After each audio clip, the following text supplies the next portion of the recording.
ஜெய் சிவம். உலகத்துக்கு ஒரு நன்மை சொல்ல வரேன். இப்போ நம்ம கோயிலில் வந்து கும்பாபிஷேகம் நடந்தது. நானும் நிறைய சேவைகள் பண்ணேன். சேவைகள் பண்ணதை சொல்லக்கூடாது, ஆனால் வந்து இறைவனுக்கு பண்ணது உங்களுக்கு சொல்லணும், மக்களுக்கு. அது பண்ண அதிசயம் நடந்தது இல்லையா, அதுக்கு நான் சொல்ல வரேன்.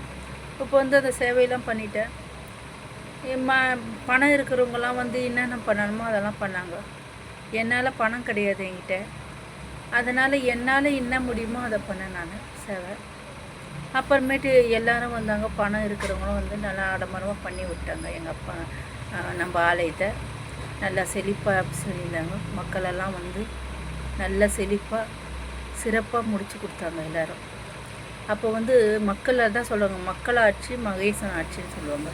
அதே மாதிரி தான் ஆன்மீகத்திலையும் மக்கள் இல்லாத எதுவும் இல்லை அப்படின்றது தான் கருத்து.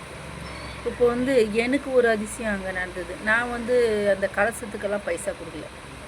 நான் அதெல்லாம் விரும்புறது கிடையாது. அந்த கலசம், அந்த தீபார்த்தனை இதெல்லாம் விரும்புறது கிடையாது. அதுவும் நான் வந்து என்னையே தீபமாக மாற்றிக்கிறதுனால அந்த அந்த இதுக்கெல்லாம் ஆசைப்படுறதில்ல. அப்போ வந்து இறைவனே எனக்கு வந்து 2 கலசம் கொடுத்தாரு. 2 கலசம் கொடுத்தாரு. எனக்கு அதுவும் பெருமிதமாக இருந்தது. அப்புறமேட்டு இந்த டவல் போட்டாங்க எனக்கு. இதை பாருங்கள், அருள்மைக்கு இதை பாருங்கள். இது வந்து டவல். இது டவலை வந்து நான் பையா தைச்சிக்கினேன். இதை பாருங்கள், பையா தைச்சி எங்கள் அப்பனை சுமக்கிற மாதிரி நான் பண்ணிக்கினேன். பை மாட்டின்னு போகிறதுக்கு பையா தைச்சிக்கினேன் நான் அந்த டவலை. இப்போ வந்து இதை பாருங்கள், டவலு இந்த கங்காதீஸ்வரர் ஆலயம் அப்படின்னு போட்டிருக்குது. அந்த மாதிரி இதை பையா தைச்சிக்கிட்டேன் நான். அந்த டவல் போட்டாங்க.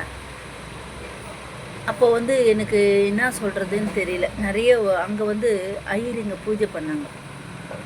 ஏன்னா அவங்க என்ன நினச்சாங்களே தெரியல. ஆனால் நான் பாட்டுன்னு பேசாத தான் உக்காந்துருந்தேன். நான் பாட்டுன்னு பேசாத தான் உக்காந்துருந்தேன். அவங்க என்ன நினச்சாங்க மனசில் தெரியல. அப்புறமேட்டு இதை பாருங்க, இந்த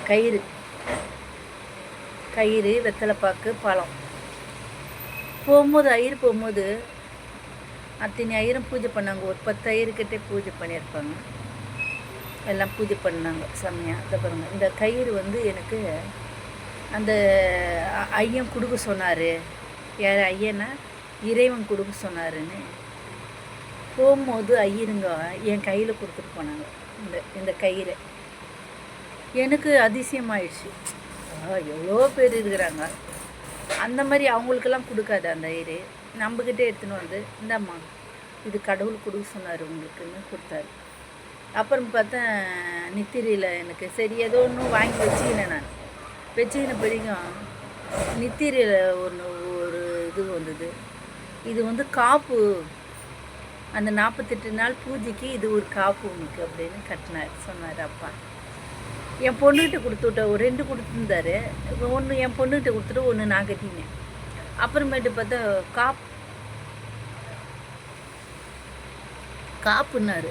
அப்புறம் என் பொண்ணுகிட்டேருந்து வாங்கிக்கினாங்க. நான் வாங்கினேம்மா, அது வந்து அப்பா சொல்கிறாரு அது காப்பாம்மா, இது வந்து அதான் இது காப்பு கட்டுறாங்களே அந்த மாதிரியம்மா 48 நாள் நான் இதை கட்டின்னு இருக்கணுமா அப்படின்னு சொன்னேன் நான். அப்புறம் பொண்ணுக்கிட்டேருந்து நான் வாங்கிட்டேன். ஏன்னா அது சுத்தமாக இருக்காதுன்ட்டு அதை வாங்கிட்டேன் நான். இந்த மாதிரி இறைவன் வந்து ஏதோ ஒரு வகையில் நம்மளுக்கு பேரின்பத்தை கொடுக்குறாரு. ஆனால் சோதனை இங்கே அதிகமாக கொடுக்குறாரு. சோதனை தான் வாழ்க்கை போகுது. ஆனால் எனக்கு சோதனை தான் வாழ்க்கையாக இருக்குது. அதனால தான் சோதனை வருதுன்னு இறைவனை விட முடியாதுல்ல.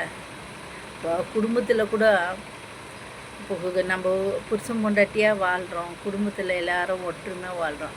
ஆனால் நம்மளுக்கு சோதனை வருதுன்னு எல்லாத்தையும் விட்டு போகல. அதே மாதிரி தான் இறைவன். நான் வந்து என் உயிரில் கலந்துட்டேன். எங்கள் அப்பனை எல்லாத்துலேயும் கலந்துட்ட பிறகு எங்கள் அப்பனை விடுறதுக்கு என்னால் முடியல. எவ்வளோதான் சோதனை பண்ணாலும், எவ்வளோதான் அடித்தாலும் என்ன எங்கள் அப்பனை விட முடியாத நான் தவிச்சு நிற்கிறேன்.